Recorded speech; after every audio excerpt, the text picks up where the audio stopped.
Ito ang aking pangako, pag-ibig na di maglalaho. To be patient, to be kind and to be true, to love and to be loved by you. Chika Minute.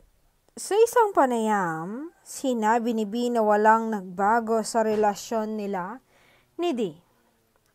Sa katunayan na sobrang na-appreciate raw niya ang thoughtfulness ni D bilang partner. Say pa niya, kahit wala raw itong usapan o trabaho ay pinupuntahan pa rin siya ng binata. Bumabiyahe kahit malayo. Ganon daw kalalim ang samahan nila.